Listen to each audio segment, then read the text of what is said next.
It's a different sort of track and field once you get to that level. There's so many things you have to take into consideration, and that's one of the things that I've had to get used to. So, in the spring of 2018, McBride found his way back to former coach Kurt Downs, who had his own theory as to why this was occurring. Knowing how young he was, I just don't know if he was prepared to handle 3 rounds emotionally, mentally, and from a physical standpoint at that point. Downs had always had a way of getting through to McBride, and it appeared that it was necessary for this type of athlete-coach relationship to get McBride to another level in his career. When I made the transition last year, I knew he was the person that I wanted to go back to, just because of our relationship. We work so well together, and that really helped me moving forward. About 2 minutes? Yeah. Okay. I'll probably use the restroom and then do another shot, and I'll be ready to rock. Okay. Sounds good. I think last year is a testament to how good of a decision it was, because we didn't skip a beat. But, last year, coming out with the Canadian record and everything, it was just a testament to that, hey, it's working. Canada's Gary Reid was a World Championship silver medalist in the 800 meters back in 2007, and he set the Canadian record in 2008. McBride would make that record his in 2018.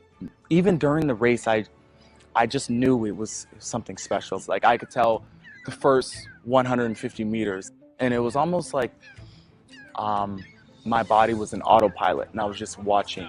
And this is quick. Too quick. Well, 48.97 at 400 meters. That is lively, very lively indeed. Even in that race, I'm thinking like, oh man, I made a mistake. I let Amos get too far ahead of me, and Kittelick cut in front of me.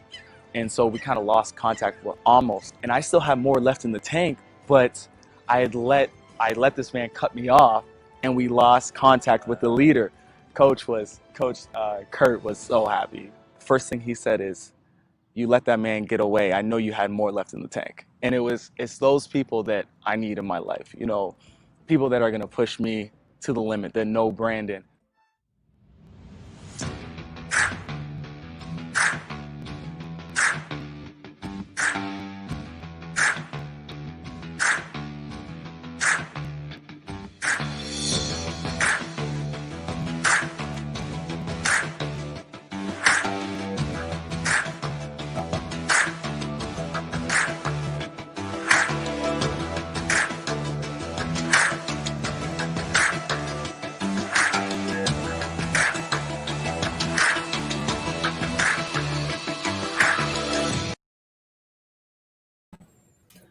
And here comes the Peepcast. We would like to welcome parents, coaches, players, anybody athletically inclined alike.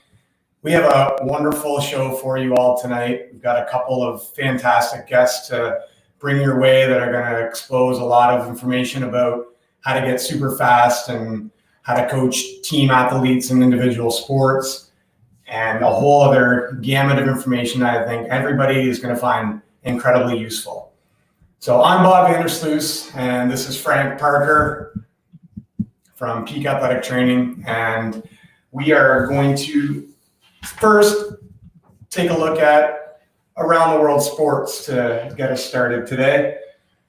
Frank's got a little bit of information, I think, on some MLB baseball. Everybody's been talking about MLB baseball, so we're going to just dive right into that for a second, and then we're going to get into some trivia. We've got a $20 gift card to give away to Paisano's Pizza tonight, one of our wonderful sponsors. Thank you to Paisano's for being able to dish that out.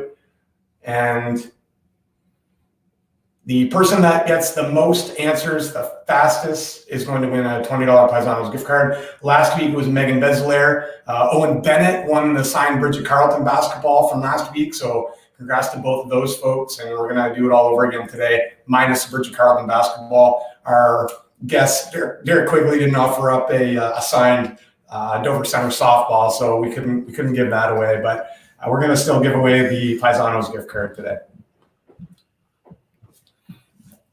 Yeah, so MLB season, I think we're all kind of getting excited for that. I know Bob is. Man, oh man, I feel like it's been baseball season for a couple months now, and I'm a little neglected. I need some ball in my life.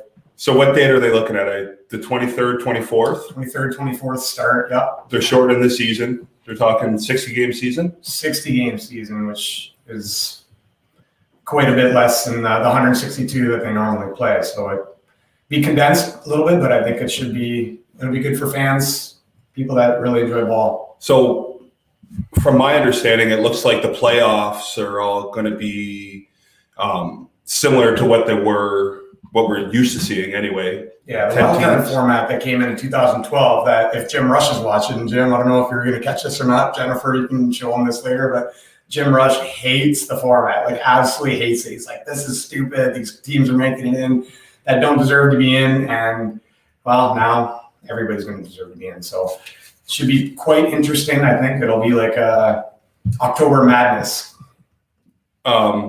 Just one thing that I read that I thought was a little I think it's different. I don't follow baseball too much. The extra innings, when they go into extra innings, they're going to put a player on second base. So when I read that automatically kind of like clicked my brain into, oh, this is like slow pitch. Every half inning, they lead with the guy on second base to promote more run scoring and make sure the games don't maybe last quite as long, because there's been extra innings, 13, 14, 15-inning games. I remember being at a Tiger game back in 2008 when they were actually good, and it was 17-inning game. My kid was like falling asleep on my lap. Like it was a disaster. So when I thought about that, I thought, if these teams just signed Derek Quigley, our local slow pitch legend, put him on second base, there's some guaranteed runs. We probably wouldn't have a 17-inning game. Scoring from second on a bunt. Speaking of that, without further ado, let's bring in both of our guests tonight. We're going to bring in Coach Kurt Downs from Border City Athletic Club and Coach Derek Quigley from Chatham Kent Secondary School. Thanks, guys, for joining us tonight. Quigs, what do you think? Scoring a bunt from second, is that a thing? I can only do it once, though. I don't have the same recovery time that I used to. So. Yeah, no, tell me about it. Those hammies definitely are not conditioned to be taking off in a full sprint on a bunt play. That's for sure. I'll say this. After playing flag football with Quigley, he's the first person, when I explained takeoff speed, Quigley was the example of takeoff speed. Having a defender on his tail, and when he hit that third gear, there was just no catching him at that point. So I have faith if they sign you and put you on second and hit the bunt, it's Quick is coming in. He's bringing it. Tigers are looking for some utility guys probably too, right? I think so. All right, guys, we're gonna get the show started with a little bit of trivia, just to kind of get to know you guys a little bit, to hopefully get our viewers to understand what your background is, where you're from. Just give us some personal information about you in a fun, exciting way. So everybody who is ready for the trivia, we posted these questions in advance. So hopefully some people did some research and had to maybe dig a little bit deeper to figure out some of the answers to some of these questions. So without further ado, we got some trivia time here. We got a few people commenting already. And Jaden Rollins says, "Hey, Quigs, what's up?" Hey, Jaden. And we got Owen on there again. Owen won the ball last week, so he's at it again. He wants that gift card this week. Yeah, so we're going to go. First question is combine. So we might need some information individually from you guys, but Kurt's a teacher as well in the Windsor Essex School Board, and Derek's a teacher in the Lambton Kent School Board. How many combined years have you been teaching? And we'll take all the comments that we can here. We'll wait just a couple seconds for some answers. Combined years, yeah. Shawboy 30. I think that afro has him confused there, Quigs. My quarantine hair. Yeah. At least you managed to shave today, but Hey, Kurt Downs, can we let's see your quarantine cut. I got this going on here, and then, I got a little something going on up here. It's a little longer than normal, so I think you guys are making 30 years combined. Look like a good answer. 37 Oldsies on there. let's see what we got. That's okay, right. Mr. Oulds. Okay, all right. No one's saying Derek started in 2005. All right, do some math, though, Doug. What do you got, bro? Do some math. Okay. Well, what do you guys? Why don't you give us how many years have you been teaching, Kurt? So I'm going on about 15 now. Okay, So this is my 15th year. Almost a halfway point, eh? Yeah. And what were you, Quigs? Where are you at? This is 13. 13. All right. So anybody that came up with an answer close to 28, Shawboy 21. We're going. Is this price right if you go over or out, or what are we doing here? Probably not. Closest. We'll go Owen. Owen takes it with 30. All right. Next question. This might be an easy one. You want me to go with it? Or just put it up? Yeah. What university did they both attend? I'm gonna wait for a couple answers here. Shaw 28. Too late, buddy. Too late. Tried to sneak it in. Come on, Shaw boy. Way late. Oldsie. Nice. Hamaguchi's in there. Yes. Okay. Sweet. Hamaguchi. What's happening, brother? Typing fingers a little quicker, Todd. All right, so I think that is the correct answer, right, fellas? University of Windsor. Yeah. 4 years, 5 years. What'd you both attend for? Griggs, you first? Derek got frozen out. Oh, you got frozen? Yeah, I got frozen there for a minute. We're back though. How many years for you, Quicks? How many years? Were you 4 or 5 at Windsor? At the university. I was 5 at the University of Windsor. 5 at Windsor, okay. Yeah. Kurt, same with you? Yeah, for my undergrad, yeah. And then 5 and then Teachers College there, and then Western after. Yeah, I'm a University of Windsor alum as well. I did my Bachelor of Education at Windsor. Got to know Oulette Street pretty good. And Is that back in the Tiki Bob days? Or? Tiki Bob and Big Dicks and all that. Wednesday, Thursday. All right, next question. Here we go. So what events did you guys compete in while you were at university? Maybe you run us through a gamut here. So what events did you compete in while you were at university? These are track events, track and field events. Yeah, let's see some comments before we give this one away. Yeah.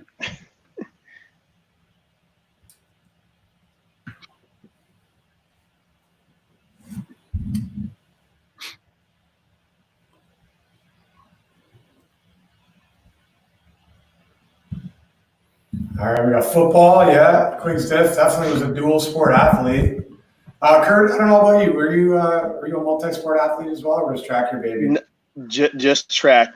Okay. In high school, yeah, just track though. In university. Okay. Got Quigs, football, and track. We got some chatting folks tuning in here. Relay, sprint, jump for Kurtz. Owen's on it. Yeah, he is. He's doing Yeah. research, eh? He does his research. Yeah. Yep. I got to sign this kid up for something. Well, Owen's a quarterback for the local football team here, so he's an athlete himself. So he's a smart kid too, then. He's sharp. Yep. 60, 200, 400 long triple hurdles. He just named all the events. Why don't you play shot put, Hammy? Yeah.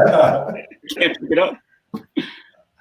All right, what do you got, Quigs? What do you got? What would you run in university? In university, it was the 60, the 300, 4x2, and the 4x4.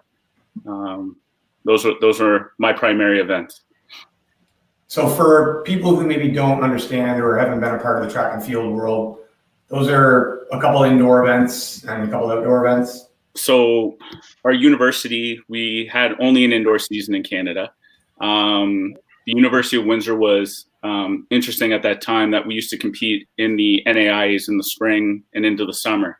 So we were one of the only schools that really did that. I know Kurt had a time there where he was an all-Canadian jumper and an all-American jumper at the same time, which is a rare feat, and we were one of the only schools that really did that.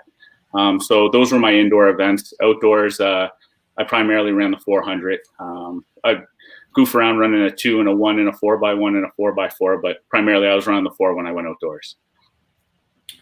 So we got a comment from Oulds here. He says, Quigg's going to play baseball too. We know he's a slow pitch legend in this town, so I believe it. How about you, Kurt? Most of the same things as Quig, 60, 300, 4x2, 4x4, and then long jump and triple jump. Okay. A little jumping in there too.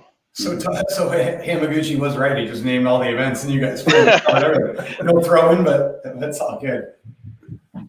All right. I think well with the hurdles because we just coach it, but we never competed in it. You didn't hurdle in high school, did you, Kurt? No. I did. I just sprinted. I should have. You know, how's that saying goes? Like those who can't do, coach. Is that that'd be me? Yeah, I've coached lots of sports. So. All right, and last question. Second last question. Sorry, whoops. How many combined national championships did you guys win? And this is just throw it out there. Price is Right. Style, throw up a number. We'll see what we got. How many combined national championships?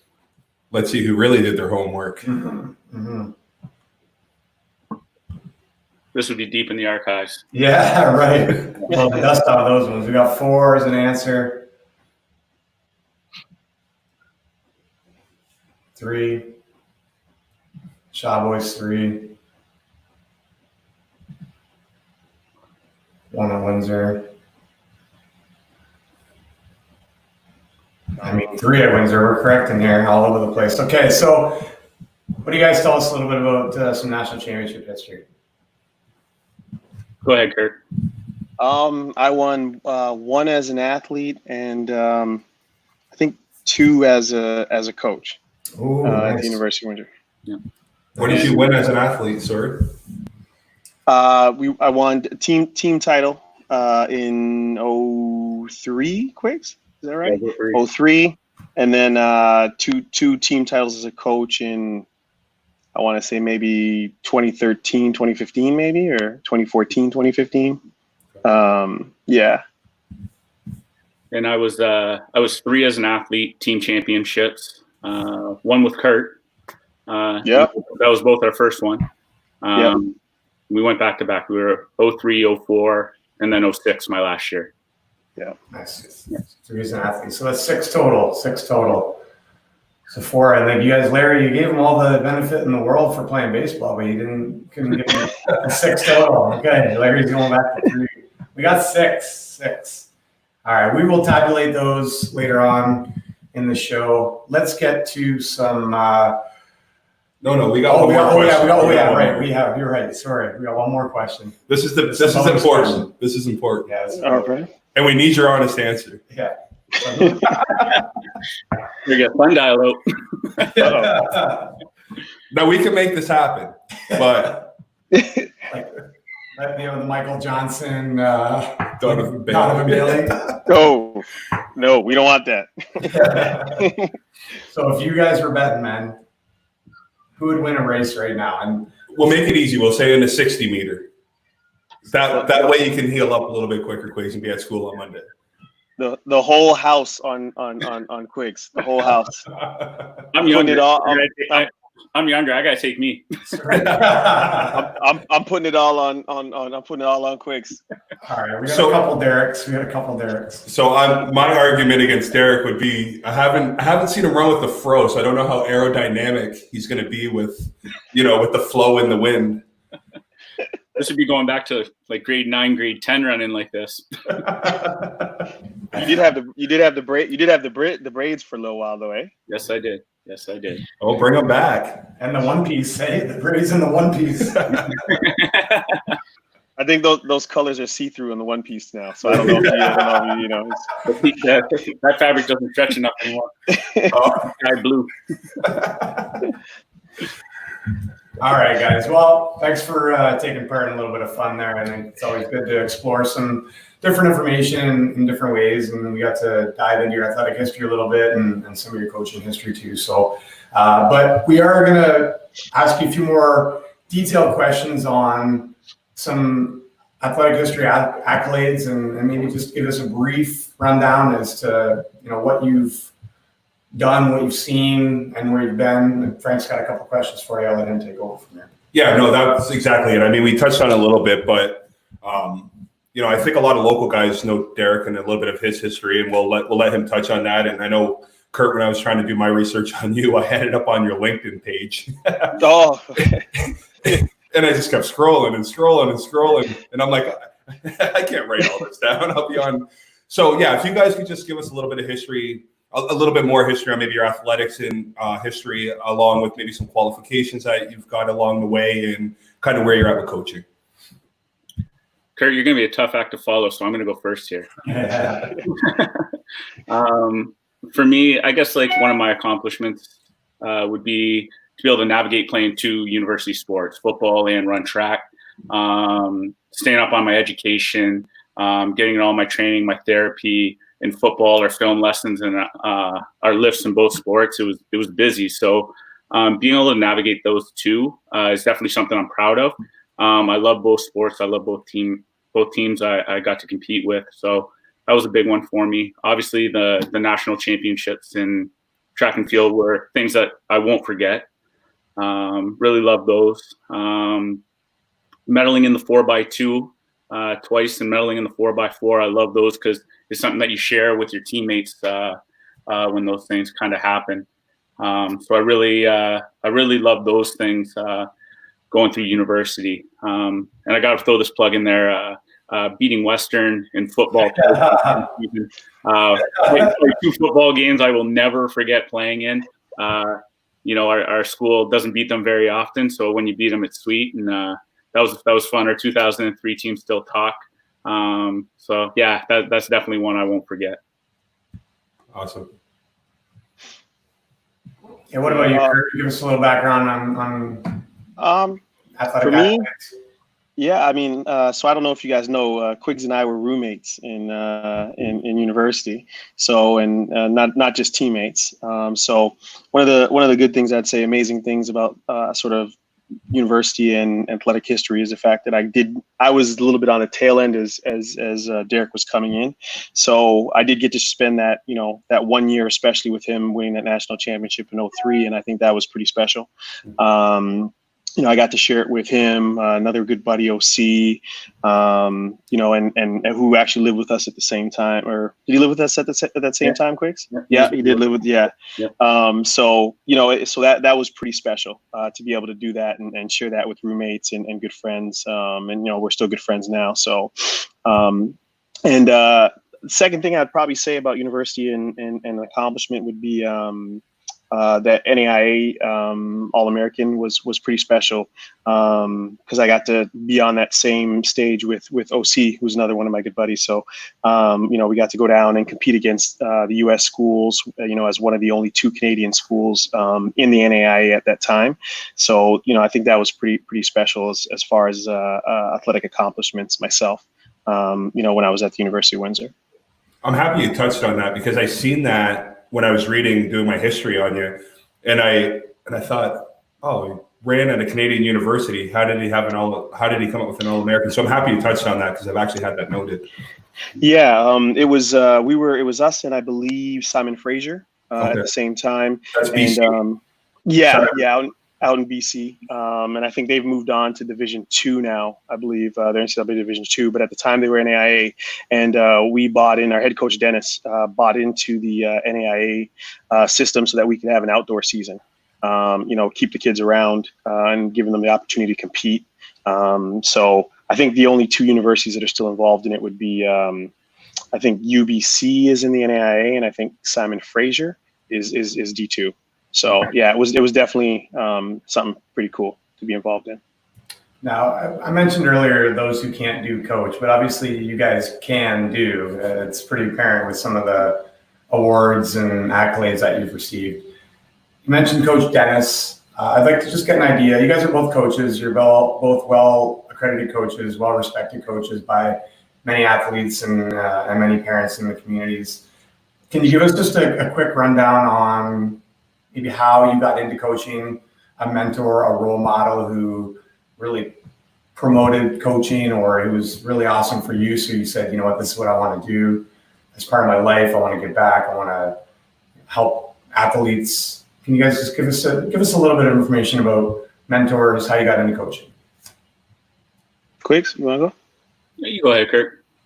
Okay. You can't one up on this one. All right. So for me,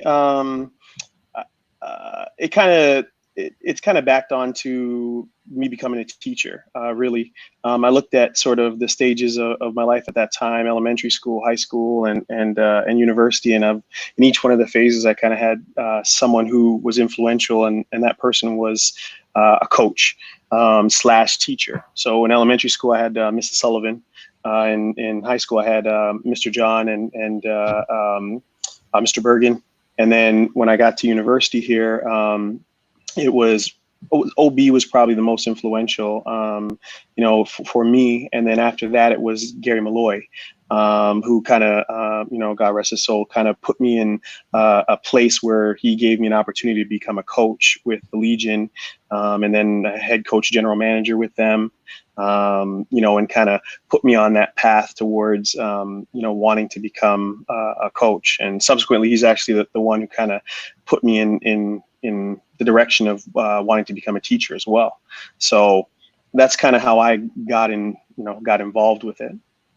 Because I read too, after you're done university, you didn't know you were going to coach. You actually took a couple years off, and then that's kind of where the love kind of came back for you. Yeah. Actually, it was, like I said, it was Gary. I didn't really want much to do with sports. I had an injury. I tore my knee, and I kind of hung out with these guys, but I didn't really want to coach it, or do that sort of thing. And then Gary's the one who came to me and said, "Hey, I need you to come volunteer at my school. Come do some, volunteer teaching. Hey, I got a job for you. Come do some volunteer coaching for me as well." And, he's kind of the one that directed me that way. And had he have not, I'm not sure I would have, been involved. I think I was actually leaning towards coaching basketball instead. Rest is history, so to speak. Now, Kurt, you're a coach at Border City Athletic Club. Yes. Where else are you currently coaching right now? I'm not at the University of Windsor any longer, mostly just Border City Athletics Club. And then I coach for, like Derek, and I always say this to Derek, I say him and Rob Moore are probably two of the best high school coaches in Southwestern Ontario. So Rob Moore is at Sandwich Secondary, and I coach with him there. He's the head coach. I coach for him. And then he comes back and coaches with me at Border City Athletics Club. So those are two places I coach predominantly. I also coach a little bit for the national team, sort of on contract, in the summers or in the spring. And that's pretty much right now. Okay. All right, Quiggs, how about you, man? What promoted you to get into coaching? I kind of see firsthand what Derek does, and it's absolutely incredible. I hear a lot of feedback from some of the people in the community about the countless hours that you spend. I know track and field is one of those things. It's just the season is so condensed and it's so fast and furious, but the hours accumulate very, very quickly. But what made you want to dive into that lifestyle, Derek? Is there a guy or a person, a girl, a mentor, a teacher, coach that got you into this? Sorry, I froze out there, so I missed a little bit. But for me, I just remember seeing Kurt having those influential teachers, elementary school, Mr. Stable, who was like a basketball coach there, and just a great caring guy, Mr. Anton, who was a really caring guy, and just put a lot of time into it. My high school basketball coach, Mr. Kwasnicki, used to pick me up, would take us to the state to play in 2 basketball leagues. Craig Poole, our track and field coach, my cousin, was like just a great role model to watch how they do things. And then they're all kind of in the teaching field. And I didn't want to teach when I went to university. And I just kind of, well, I don't know what to do for my next year. I think I'm going to go to teacher's college. But throughout that time while I was in university, I was going back and coaching with Rob Moore at Sandwich, which is where I went to high school. And Rob was great to work with, big heart, and puts a ton of time and effort into the kids he coaches. And watching it from the other side, you're seeing all the hours that people put in. And I'm like, man, you got to keep giving back to your community and something that you took so much from. So you hear Ed Meyer say this, you got to put some cookies back in the cookie jar. So that's why I started. Now I just found a huge passion and love for coaching. Well, Derek, we know that CK, their track program, has literally huge. You have so many kids that are coming up for track and field that probably never would have attempted to run or throw or jump prior to the program expanding to what it is now. How do you make that happen? How do you turn a program into a program that's been incredibly successful, not only with participation, but with medals and accomplishments and things like that? Can you give us a couple ideas on the grassroots nature of how that all manifested? For me, it's never about the medals. It's about creating a team in a great atmosphere, and medals and accolades will come later. And, you know, Kurt and I are both cut from the same cloth. Coach Farrell was, you know, the master at this, of making everybody, from your Jamie Ajete Nelson, O'Brien Gibbons, all the way down to your Derek Quigley on the team, feel like they are just as important as anybody else. And they believe it. And it's the same way I coach. Usually my opening speech is, if you're here to win OFSA, you're in the wrong place. We're here to have fun. We're here to get better. We're here to work with one another, develop some great memories and experiences, and have fun along the way. And if we're fortunate, we're going to win. And you know what? We're going to be fortunate anyways, because we're going to have a great time along the way. I still think the biggest thing to building a program are just team outings, team activities. We always have something on the go, whether it be escape from practice. Like, we just take a day, and, you know, some people would say, oh, you're burning a practice day. But I think it's one of the most important days of the week when you take that day and you're doing team building activities. We try and go on the road. We go for team meals. We take buses where we go. We're fortunate to have a hot bus and have funding to take a school bus. Because in the end, like even Kurt, we were just saying, did we live together that year? I don't quite remember. Yeah. You asked me what happened when I ran the 200 at Saginaw in 2004. I have no clue. But I remember what we did on the bus. I remember going out for our meals after. I remember the team get-togethers afterwards. Like, those are all the memories that you really hold on to and carry lifelong friendships with. So I try and build my teams in the same fashion. And we're starting to get to the point where we're like a program. We're starting to roll a little bit here, and we're having some success. But the biggest thing, like, we just graduated 2 kids last year and another one this year from our girls 4x4. And they're like the best of friends, and still with some of the ones that came before them. So like Ali Oulds, who helped lay a lot of groundwork for those 4 that you see there. You know, it's all about that building process and people feeling like they want to give back. They need to give back to the program. So those things are really important to me. Well, we did get a quote from Ali, and she said that that's one of the reasons why your program is so successful, is because you care about not just the best kids on the team, but you care literally about every kid on the team. But I don't want to speak for Ali. Maybe we'll bring Ali in and say what's up, Ali. So Ali, can you attest to that? Can you just give us a little bit of a brief rundown as to Derek's demeanor towards everybody in the team building atmosphere that you experienced when you were at CK? Yeah. First, I want to say, Quigs, you probably hate the shirt. I know. But anyways, yeah. So, like, it's tough with track. Like, not like it's an individual sport, but I always thought, since I came in grade 9, like, the team was always like one unit. Like, the grade 12 to the grade 9, the sprinters to the hurdlers to the throwers, the distance runners. We were all close, and I think that you are a lot to thank for that. You kind of like were that example for us, made all of us close. If you have some time off between events and there's boys triple jump, grade 9 boys triple jump going on, we're over there watching the triple jumpers because they're our teammates. And not even just our team, but all the Chatham teams. Like McGregor, Blenheim, every school, we're cheering for all the Chatham kids because we're all one team. And I think that was a really great thing that like you kind of passed that down to all 80 of us. Yeah, and that breeds success amongst not just the group. Even though track is an individual sport, you still want to see other people do well, except the guy maybe you're running beside potentially, like during that race, right? You don't want to see him do too well or her do too well. But and I've been fortunate enough to go out and watch some of the local track meets, and it's fun to just watch Derek kind of work his way around the track meet and just see how important he is to those kids out there, and see how kids are running up to him. And he always has that bucket hat on. You can't, you just can't.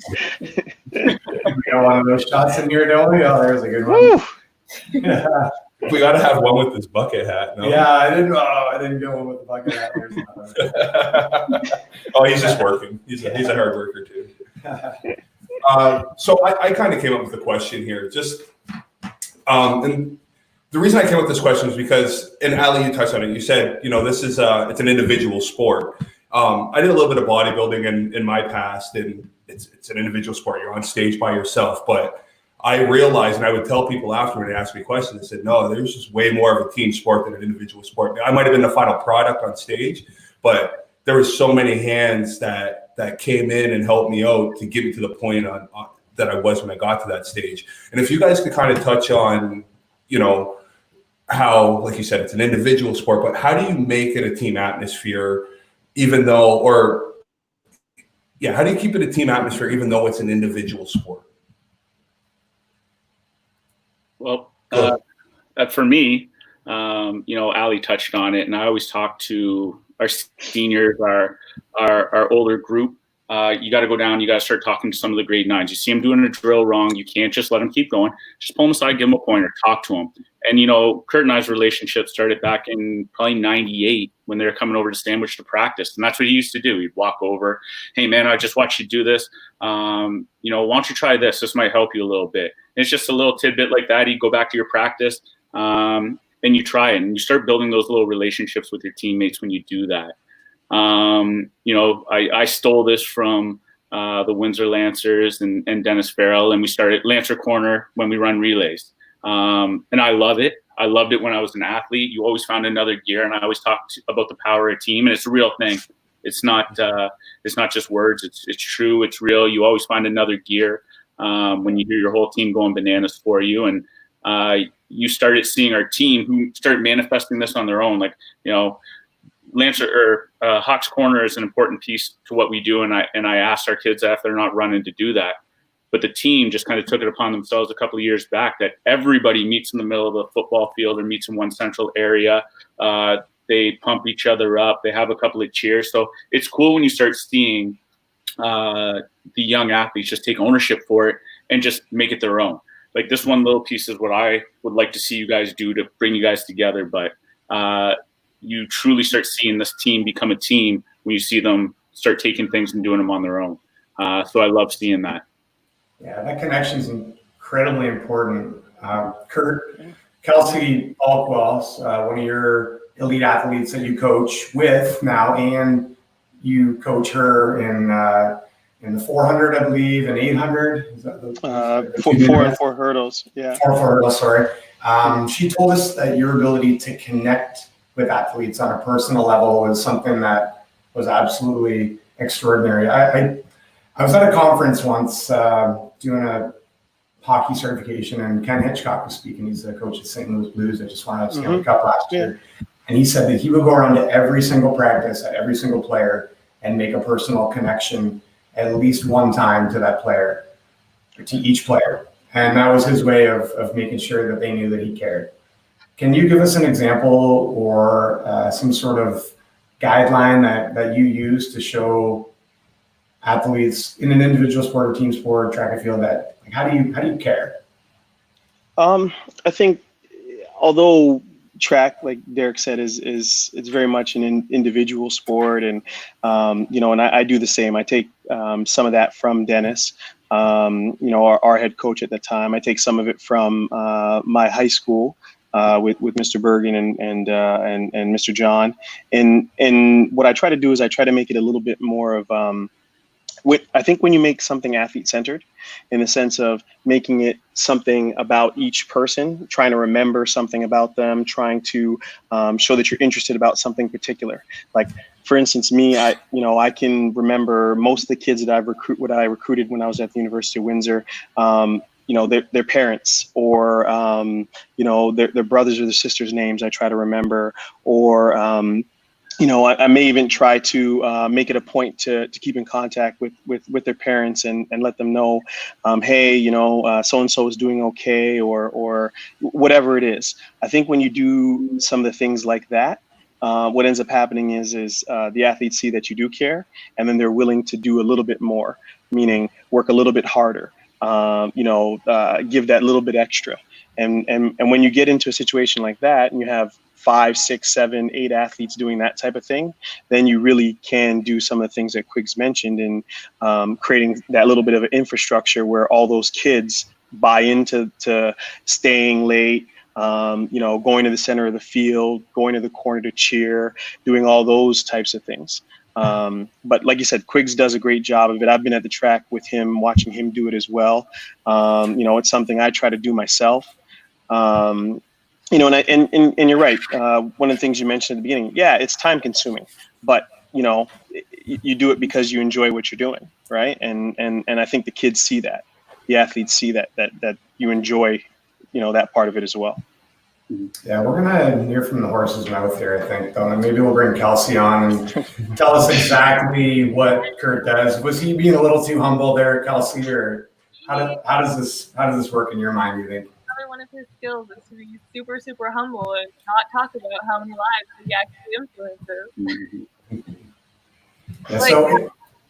In your opinion, as an elite athlete, someone who's been on an NCAA scholarship and now back running in the OUA and having a lot of success, how does Coach Kurt's demeanor help you stay focused or stay confident or find some success on multiple levels? I think that the most is his passion. When I was at the University of Miami in the NCAA, I struggled with injuries, and when I had this choice of, like, when I graduated, coming back and still running or just retiring, he was full on, whatever you want to do, I support you either way, but I think that you have the passion to do this. I think that you can push yourself even further and just get your dreams that you want to accomplish done. If you think that you're already done, that's great. You can go back to school. You can do all these other things with your life. And it's great. But you also still have this not gone yet. All right, so I got a question for both you guys. You see a grade 9 kid walk into your school or walk into your track practice, or Kurt, you've got maybe a wider variety of ages with Border City, and this kid is clumsy, uncoordinated, certainly not a 100-meter runner or someone that you can see a lot of potential in.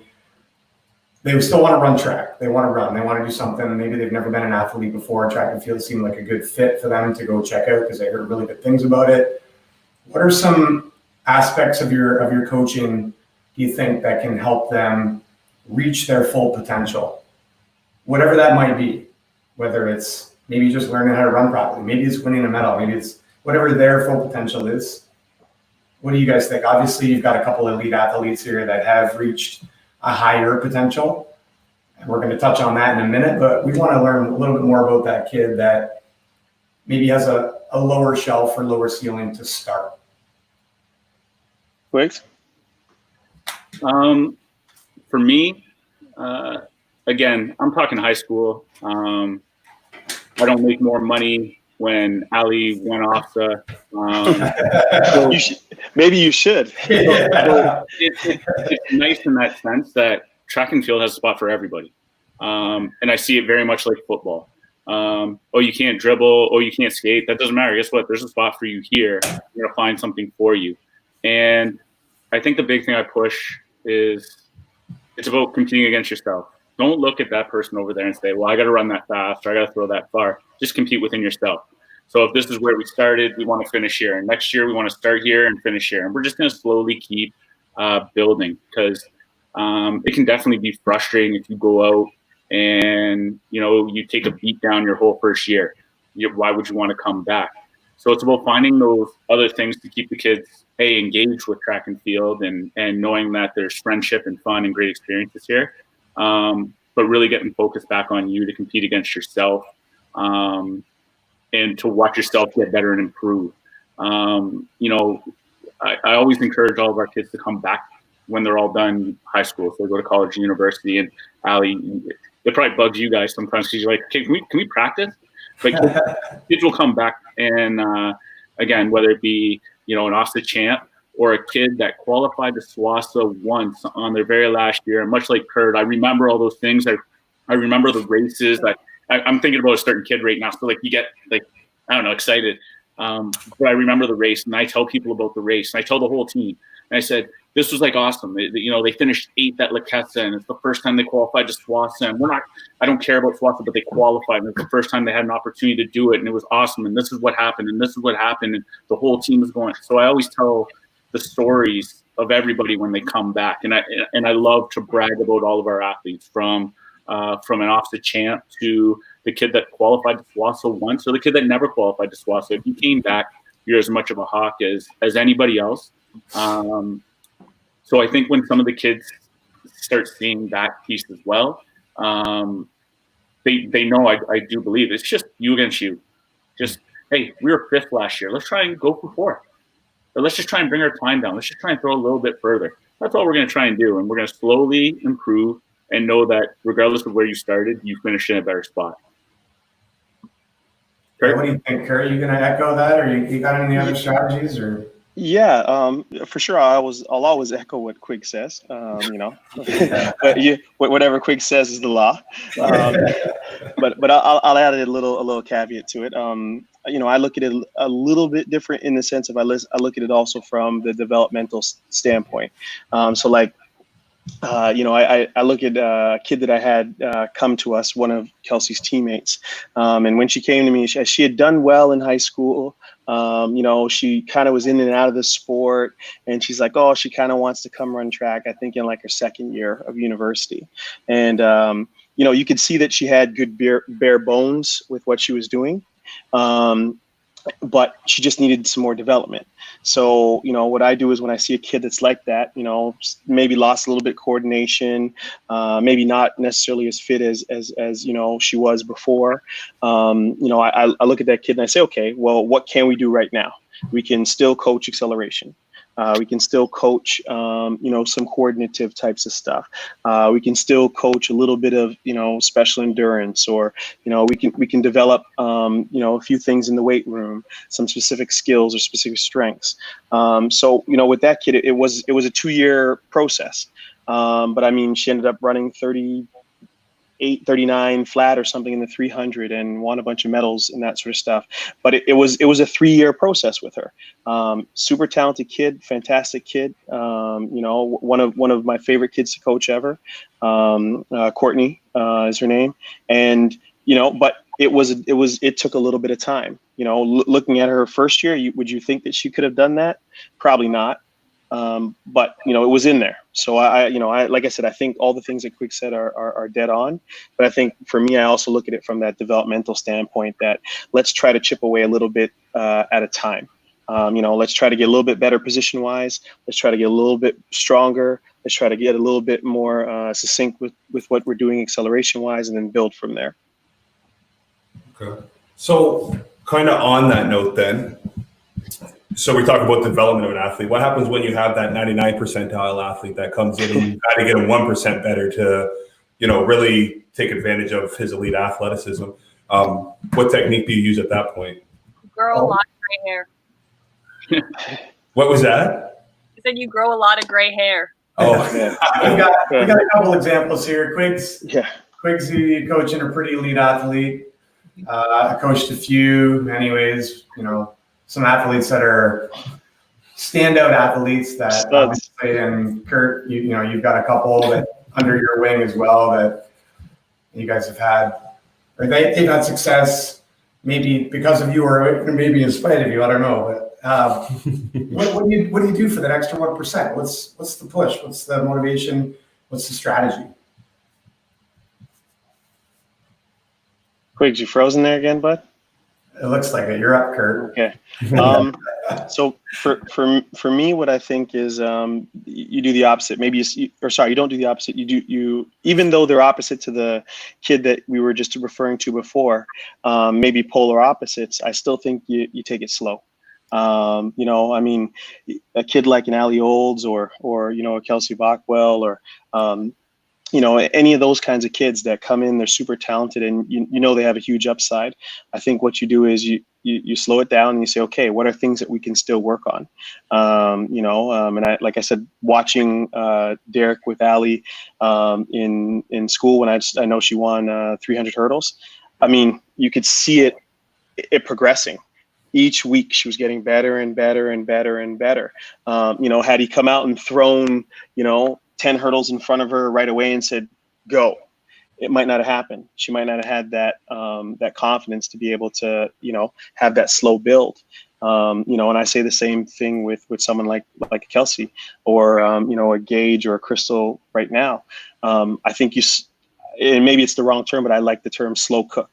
You know what I mean? You slow cook them. You know, you don't put them on the barbecue and jack it up and you know, they're burnt right away. It's going to take a little bit of time because you are dealing with that special population of kid that's talented. So, you know, if you don't, then they're in a body bag in, you know, in a few weeks and they're done. You know, you know, long-term athletic development obviously is a huge priority. Yeah. Patience is a virtue, and you have to be willing to play that long game. Yeah, I think you do, especially with those kinds of kids, because like Ali's still in the sport, right? Kelsey's still in the sport. There's kids that are still involved in the sport. A lot of times when you do that quick burn, they're in and out in a really short period of time. We missed you, Quicks. I got that Blenheim internet connection right now. Yeah. You're on the good side of town too.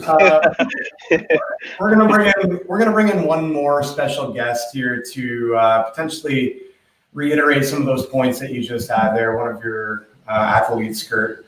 Thank you, Brandon.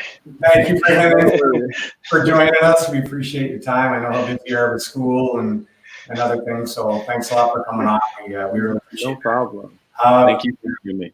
Yeah, what do you think about what Coach Kurt just said there? Do you like the slow cooker, or are you like an oven guy or a barbecue guy, or No, yeah, I absolutely agree with what Coach Kurt said. I mean, a lot of the things that he has taught me at a very young age, you know, we still use today. And, you know, if we didn't take it slower, you know, back when I was 14, 15 years old, just joining Windsor Legion, you know, then I may not be here today, right? It's funny because I actually still use the exact same warm-up that he taught me, you know, that summer. So still the exact same exercises and everything. You know, they're a little outdated, and I'm sure it's because of that. But, you know, hey, it is what it is. Okay, so obviously you've had some success, Brandon, at the national level, national record holder, international level as well. Mm-hmm. Have you felt like that extra 1% push is something that you've gotten from Coach Kurt? Like we watched that CBC special where you made the decision to go back to Coach Kurt for maybe a variety of reasons. And maybe you can allude to a little bit of that and why that decision was made. But what do you think that extra 1% takes? You know, I mean, I was really, you know, I'm really happy that I'm back with Coach K. And, you know, it was a lot of the similar things that you guys were discussing earlier. You know, it comes down to the atmosphere, you know, that loving, that caring, team-oriented environment that I really miss. And in terms of the 1%, It's just, putting things under a microscope. I think Coach K does that very well, focusing on little aspects of the sport and of performance in general. Coming back, I've learned, even as a grown man, I've learned so much in the last 2 years. I think, he's over there rolling his eyes, but I'm sure I was a very different athlete coming back as to where I am now. I was really rigid in a lot of the things that I do. I didn't really am I the only one that's hearing that, or? Okay. But I find that he helped me become a lot more flexible in a lot of my training, and I'm a lot more equipped for many different scenarios and just many different things that might come up in training. Little setbacks and everything, and that's helped me become a lot more consistent. And you can go and look at the numbers. When I first came to Coach K, I'd run 143, but the most I've ever ran it was once a year. I think last year we ran it more than a handful of times. And that was just a testament to things we were doing in training and being more consistent. That was it was a great learning experience. I'm excited to see where we end up in the next couple of years. Yeah, we're excited for you, man. I think just based on the little bit of research that we've kind of done leading up to this, seeing that ceiling is incredibly high. I mean, I'm gonna start following Brandon McBride now. I'm excited to see where you go, man. Thank you. So I got a question here. I mean, we got a lot of elite athletes and elite coaches on here.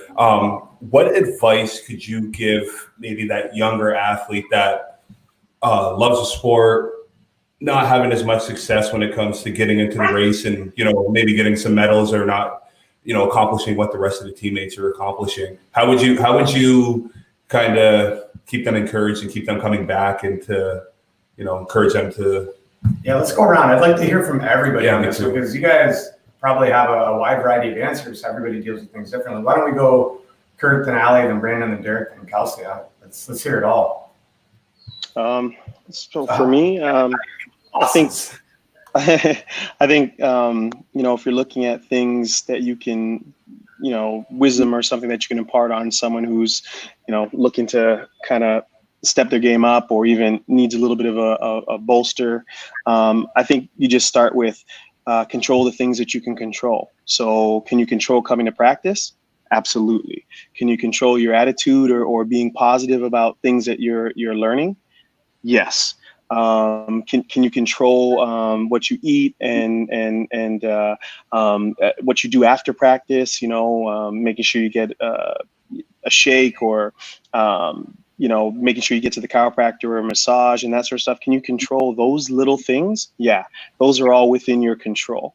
So what I would say is control the things that you can control on a daily basis, and those are your little check marks. Check those off, and then let's start to look at bigger rocks after. Deal with the small rocks first, and then you can start to deal with big rocks after. Small rocks turn into big rocks. Yeah, brilliant. So Ali, you probably haven't won every race that you've ever been in. Definitely. How do you deal with some of the adversity or some of the losses or just the being unsuccessful from time to time?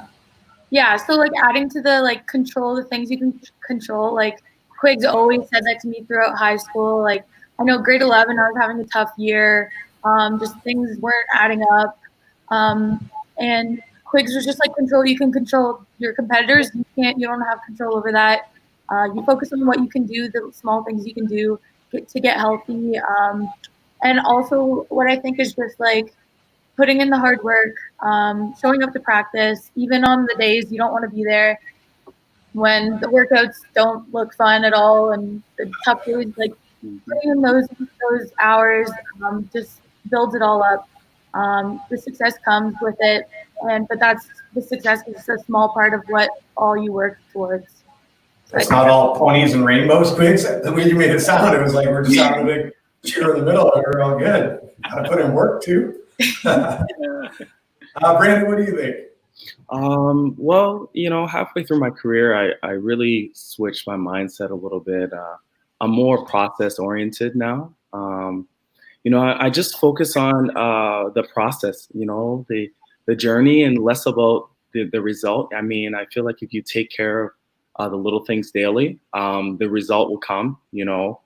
And just take the wins. The day-to-day wins, man. The personal best in practice. Maybe you ran a 60-meter faster than you've ever run it before, man. Take that every day.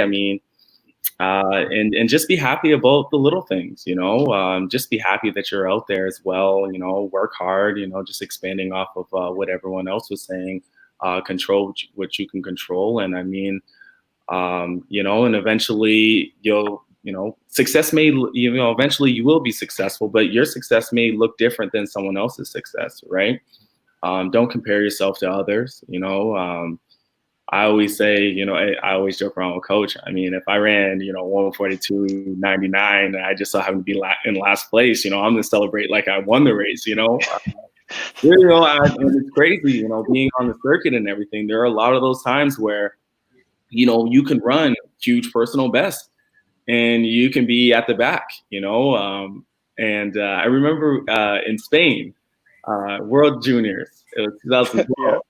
Yeah. And I was sixth, and I'd run a huge personal best. It was like a 1.5 seconds, broke the Canadian record, but I was like 30, 40 meters back, and they gave me my Canadian flag, and I did my victory lap like I won the race. I didn't care. I broke the Canadian record.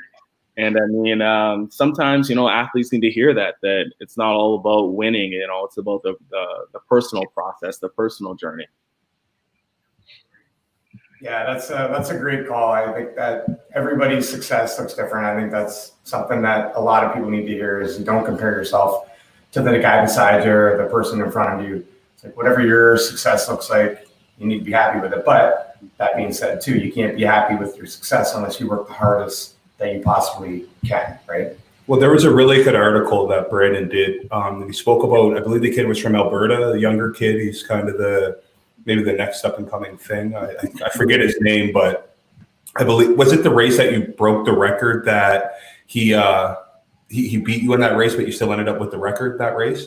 Am I correct? Yeah. Are you talking about, wait. No. Are you talking about Marco out in Alberta? Yeah.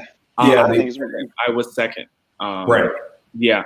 And then in that article, when I read that article, you gave him all the praise in the world, and it just kind of goes back and alludes to exactly what you just said, where you worried about you worried about the process. You weren't so much worried about him. You kind of gave him his congratulations, but in that article, you alluded to exactly what you're just talking about. Yeah. What about you, Coach? Honestly, I love everything that you guys have said so far, and I truly believe all those things. But control what you can control is like one of my favorite phrases. I think I use it from the classroom to just general talks about life, and definitely at practice. But just to move in another direction, we'll cross that bridge when we get to it. People are always worried about 6-7 weeks down the road, and we just got to worry about right now. Let's just be present. Let's be here. Let's focus on what we need to take care of right now. And when we get to that next bridge, we'll cross to it. When my hamstring hurts, well, we're going to adapt our practice. We're going to change what we do. We'll go quality over quantity for now. We'll make sure that you're healthy. And if your hamstring still hurts when the big competition comes around, well, we'll cross that bridge when we get to it. So don't worry about 6-7 weeks. Let's be present. Let's be mindful where we are right now, and let's take care of what we need to take care of with this drill, the next drill, and complete our practice. Then we'll move on to the next thing. So as Blake Hanser always says, job done, next one. So let's just take care of the job and move on to the next one. Mr. Hanser. Coaching legend. Even the Windsor boys know about Mr. Hanser. Absolutely. Everybody knows about him. Especially the Windsor boys. He's a funny guy. He's a funny guy. All right, Kelsey, what's your sentiment on that? I'm not sure there's anything I can say other than all of those things. But I think that, especially coming out of university, it was really just having fun. Like, I love the sport of track and field. If I run the slowest, if I run the fastest, if I win, if I lose, if I suck one day and I'm so great the next day, I just really love the sport. I love being out at practice. I love being around my friends. I love coaching my kids and watching them progress, and not even progress in the way of just talent of track and field, but just personal gains. You can have a really shy kid come out and just blossom, and it feels just as good as if they come out and then finally win the OFSA medal. So just having fun with my training, same what Brandon said about my personal journey of it. I just really enjoy the sport, and which is why I've been in it for a lot of years, because I just enjoy every moment that I have, and I'm appreciative that I can actually have these moments, and eventually my life will go on and I will retire and I won't be able to run track anymore, but I still will remember all those moments that I had and have fun with all of them. Yeah, you guys just made a bunch of good points there. Mindfulness, gratitude, time efficiency, love of sport, like so many things that I would love to be able to tell my kids at some point too, and say, listen, this is how you're going to be successful, not shooting $100 in the driveway every single day to your hands bleed. It's like, you know, figure out what you love and what you want to do, and do that, and do it to the best of your ability.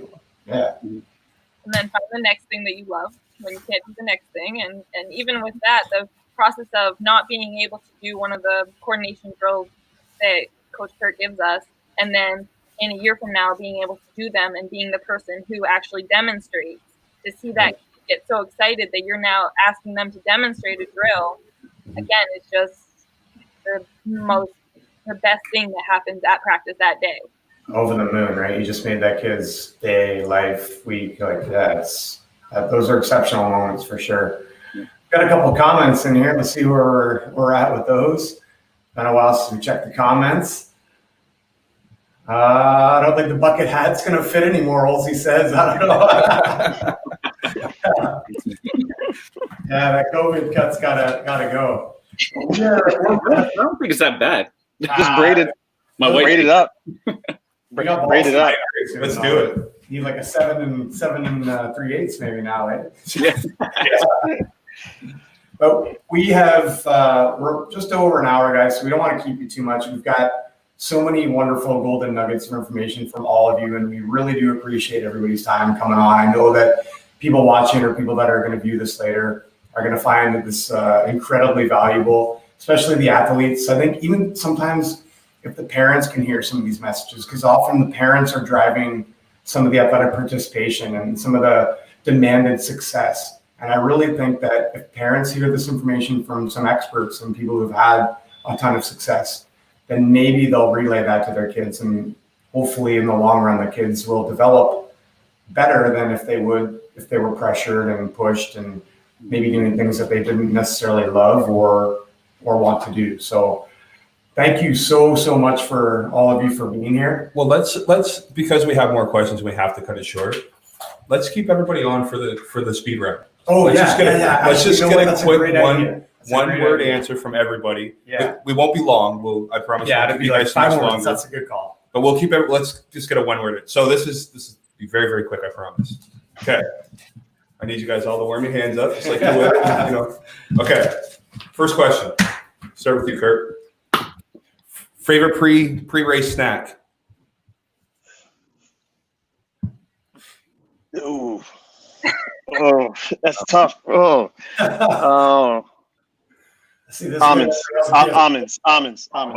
Okay. Allie? Not even my favorite, but probably my most consistent, Cliff Bars. Okay. Brandon? Cliff Bars. Oh, I gotta get some Cliff Bars. All right. I gotta get on that. Derek? On meet days and game days, there's always a peanut butter sandwich. Atta boy. You still eating those? Hey, if you were afforded peanut butter in college, you were doing good.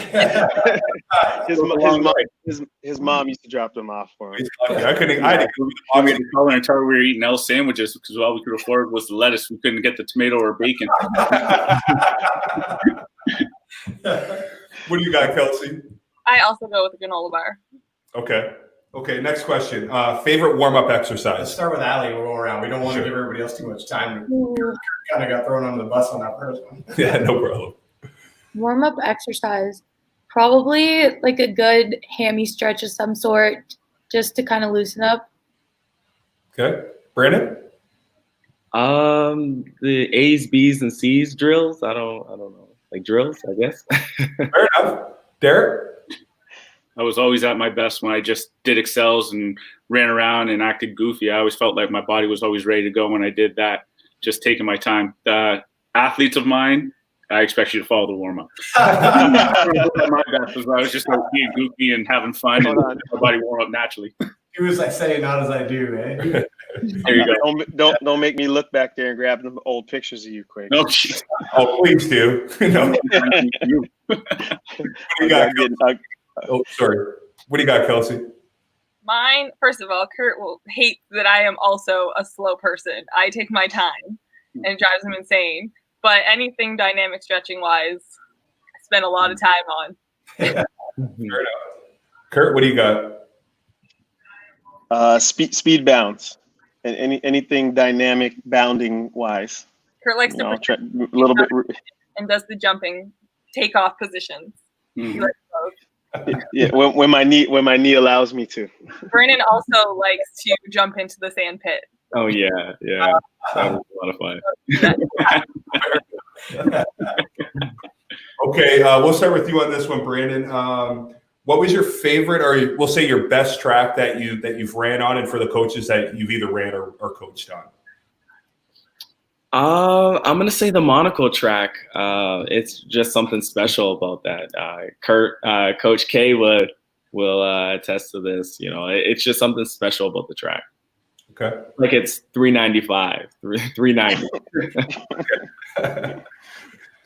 Coach Quiggs, what you got? I used to always love running at Notre Dame. We used to go there. I loved running at Notre Dame. Yeah. Okay. Can I take the pic? Can I show him the picture? Oh, please, grab it. Well, he's gone, Kelsey. Where would you? There's a track in that I really like in Oulds, and yeah, I always run fast at that track. Oh, shoot. Look at this. Oh, jeez. That's a Notre Dame. Just so you know. Okay. You guys don't look like you've aged a day. little more hair. Yeah, that's about it. All right, Coach K, what do you got? You know what? I really do enjoy that track in Monaco as well. I'm gonna go with that. I'm gonna go with the track in Monaco. Okay. Ali, where are you at? I'm gonna go with Peru. Just like a nice track on my shins. Also set my PB there, so I guess that probably is attached to some good memories there. But yeah. Okay, good. All right, Coach Quiggs, I'm going to start with you on this one. What was the fastest 100 meter you've witnessed with your own eyes? Probably when we had junior Pan Ams at Windsor. Yeah. Who's the guy from the U.S.? He ran like 10:10 or 10:11. Yeah. He was like 18 or 19. I think that was the fastest one I've seen live. Okay. Kelsey, have you witnessed any fast 100 meters in your? I'm gonna go indoors, so it's only 60. But I watched Coleman run a 60, and I think he broke a record or something. It was insane. I just sat there. Okay. I didn't know what to say. He's a big guy too, so I was like, okay. What do you got, Coach K? Same one as Quiggs? I'm trying to. I was there because I think Quiggs and I, we were both working that track meet, weren't we? Yeah, I think we were. But I'm gonna probably go with. I'm trying to remember if I was at that meet or not, but I think I'm gonna go with Christian Coleman also, and it was in Belgium.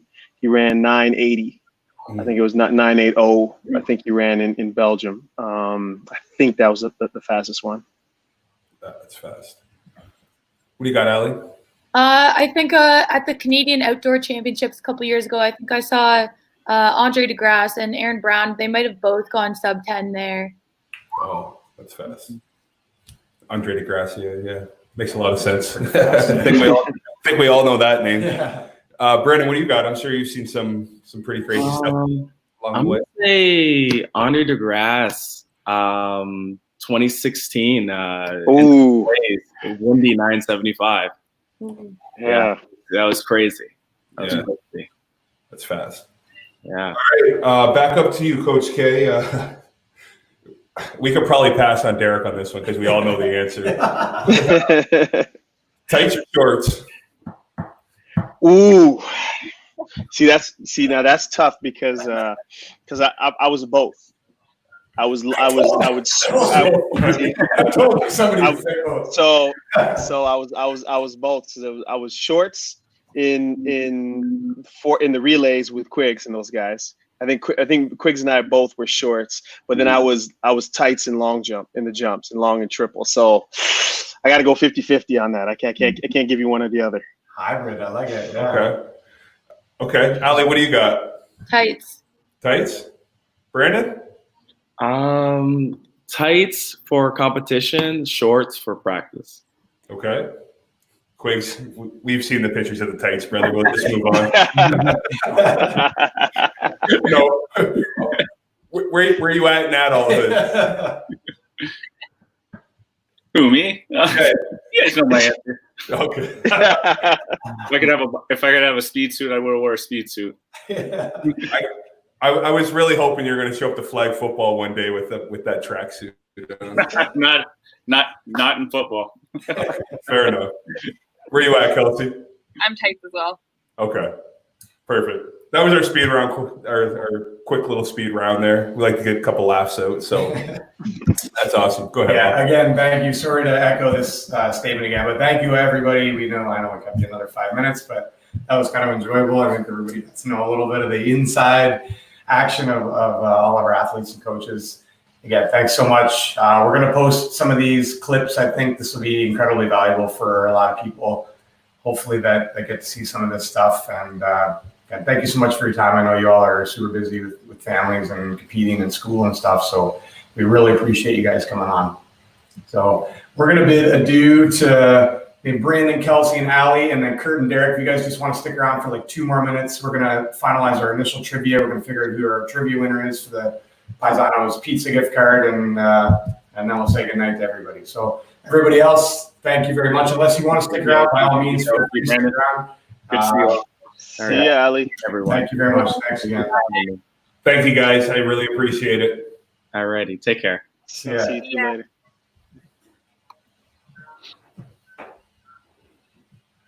All right, so we're gonna have to go back up to some of these comments to see what see who the big winner was. What do you say, 38 was the combined teaching? No, it wasn't combined teaching. It was 15 and 13, so 28. So Owen looked like he took it with that one. So we got O with 1.